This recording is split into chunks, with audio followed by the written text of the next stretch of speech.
assumption is that cyberstalking is limited to individual targets. In reality, businesses of all sizes are susceptible to digital surveillance, whether it's for corporate espionage, competitive intelligence, or targeted attacks against key personnel.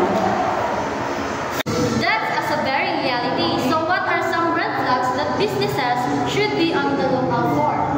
Unusual network activity, suspicious emails or messages, and unauthorized access attempts are all potential indicators of cyberstalking. Sudden changes in online reputation or the appearance of all false information should raise immediate concerns. Those are really certainly warning signs that shouldn't be ignored.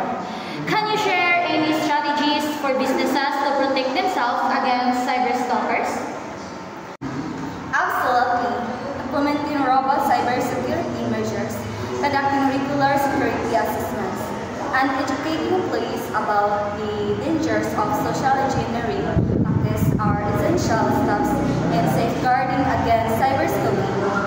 Additionally, fostering a culture of vigilance and prompt reporting of suspicious activity can help mitigate potential threats. Wise advice indeed. Before we wrap up, do you have any final thoughts or recommendations for our listeners? In the digital landscape, the threat of cyberstalking is ever present. By remaining vigilant, proactive, and informed, businesses can better protect themselves against the insidious threat and preserve their digital integrity. Thank you, Ms. Monica de la Calzada, for sharing your insights and expertise with us today. It's been incredibly enlightening. The pleasure is mine, Ms. Kwan. Thank you for having me. And to our listeners, thank you for tuning into Internet Stalkers in Business World. Remember, in the digital shadows, knowledge is your greatest ally. Stay informed, stay vigilant, and together we can navigate the